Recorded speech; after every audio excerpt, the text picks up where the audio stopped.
spend. By 2050, earthquakes notwithstanding, third of our nation we spend. What does that mean, and are we prepared for that? And all of the issues that hinge around the way not demographics, what will look like, what will our economy look like if we fail to make the appropriate kinds of investment. In other words, will we be less, will we have a lower GDP per capita? Because we've chosen not to invest in education, group of people, that's going to be a third of our nation. So the future focus piece is a huge piece. And the final piece is what I call world positioning. The United States used to be the big and the bad. What I think Brother Obama is going to find on Thursday is that not only are we not the biggest and the baddest anymore, but people don't mind telling us that. The Chinese have already argued that the dollar should no longer be the currency of the reserve currency.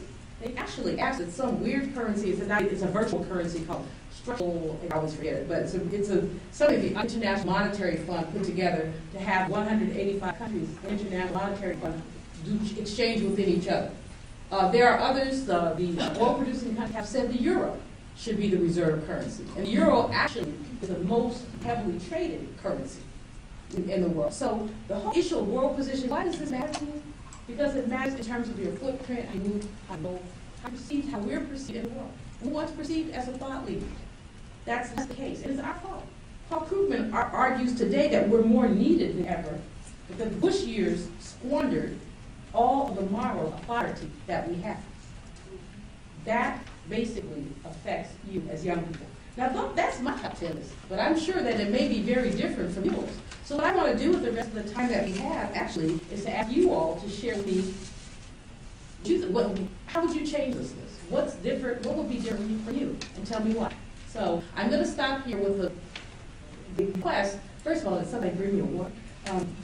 And secondly, young lady, I think you had your hand up first, so you got it. I did. I come out of Central California.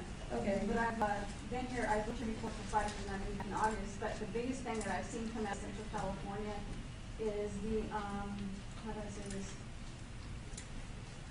We were talking about the Hispanics growing in numbers across the nation, but I see a lot of it in California. Mm-hmm. And it's like access for birth control for all people, but a lot of it seems to me after birth control and education for the Hispanic community or any community that needs a lift in education in that area. And also, I've heard people through I've also been a tutor, and I've also heard people say, well, I can't afford education.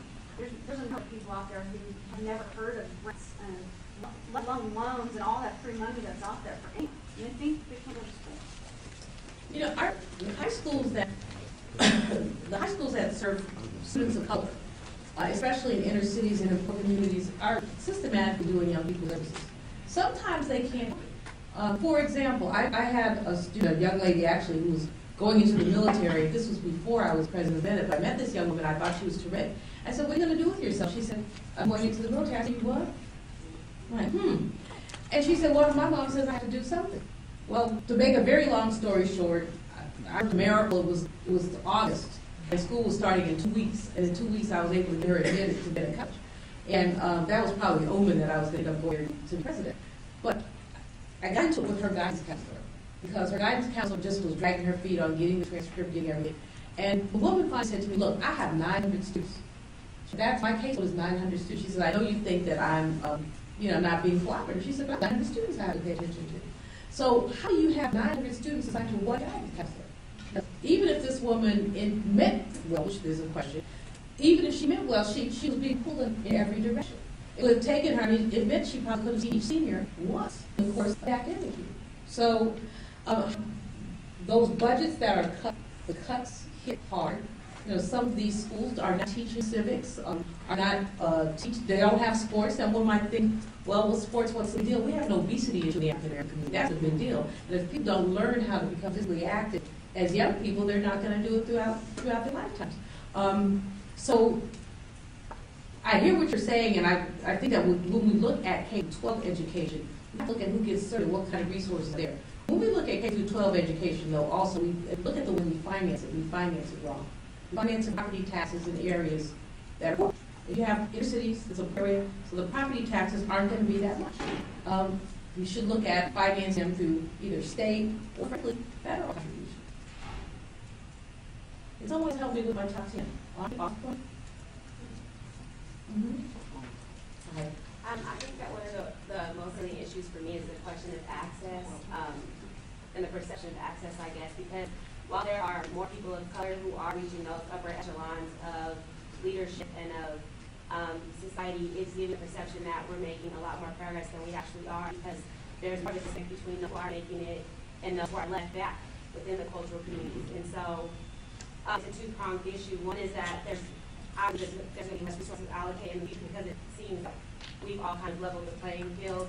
And second is that those who are, like, for instance, the Black community who are making it are more disconnected from those who need help within the community. So whereas in the past, those who made it, it was a community effort, so those who made it get now like that individualism is taking over each cultural community, and so it's leaving those who do not have the access even with off. So I think that that's going to be a large issue in the future, especially since we have like a Black president, and so to many that's like the pinnacle of success when he's just one person and there's millions of people who are not the president. They don't have any money. Exactly. I'll talk tonight a little bit about the theory of cultural design. There is no. There is, but a lot of people believe there is. So I talked about that a little bit this evening. Yeah, and I think that, you know, what you're talking about is really the intersection between race and class, so that you basically still have major issues around access. Anyone else? Yeah.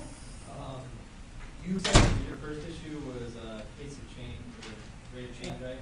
I said that was kind of like the umbrella. The first issue was economy. Okay. Yeah. Either way, I almost feel education should be, all issues that pertain to education should almost surpass that, in that it might even fix this educational crisis, that we can actually help fix the economy. And I believe all politicians are saying we need to educate the young people and that we need to go forward and actually educate the young people. But when it comes down to it, like, put your money where your mouth is, I mean, we just had to be budget cut, and what was the first thing that like went was basically education. So I'm just like, I'm very confused with a whole bunch of, I mean, you spend a lot of time with higher powers than I do, but I mean, I'm not really sure if I should really say what I'm saying. Like, we educate the younger people, we give them answers like that, but the second it's like an economic crisis, like, oh, it's free education. You know what I mean? So I don't know. I'm just kind of confused. Maybe you can explain to me like what the thought process is with that. Well, I think it's very astute, you know, that people do not put their money where it's only, I detailed just a couple of things that the Obama administration has done. You have that the penalty going up by $619, but come on. I mean, that's really isn't enough. One guy is politics, very and the pork that exists in the land that you see, the rich over in Alaska is, I don't want to pick on poor Sarah Palin, she's had months of people picking on her, but that kind of thing is exactly gets funded before education does. At the state level, here's what happens at state. I was reading the local paper the earlier day and saw the cuts that are going to take place here. State governments generally, by charter, cannot resist that federal governments give. So because state governments can't run a deficit, here's what a governor is faced with, and it's something that you have to sympathize with. They can cut rent, or they can cut K-12, or they can cut services, or they can cut health care. They can cut something. So many of them try to be fair and say, let's try to do across the board. Across the board, it's never fair. The people who have the most power have been amassing dollars and resources in the budgets rapidly than those who have less power. So say everybody a 10% cut. You know, the person who 10% on tuition has a very impact on you if it's raised, and 10% on someone who's dying about. So it's interesting. You've got to get inside a governor's head, and the kind of cuts you see basically come from the fact that states don't get to run deficit. I'm more concerned and more disturbed with the fact that failure to fund higher education at the pace that it should be, as well as the failure to more fully involve in the city K-12 education. And when you look at this budget, the $797 billion stimulus package, it seems to me that bigger slices ought to go to education. But what I would say to you as a person, as a student, is where is the student lobby? Where's the student advocacy? Where are you already your members of Congress? Are you pressuring around these issues? Are you, because you all are voters? I mean, you vote 68%, you voted for Obama. Ought to be saying, where's I do that? I mean, there ought to be organized students who are saying, you want, our turn. This is the rhetoric of the campaign, and where is there accountability here? So you won't even get fed in your mother's house unless you put a plate at the table. You have to ask for what you want. And what I see young people is that after the victory, that's many of you, young people at the Democrat convention. I was for the convention, I wasn't. But anyway, I saw young people in early 20s Just do it. They organize,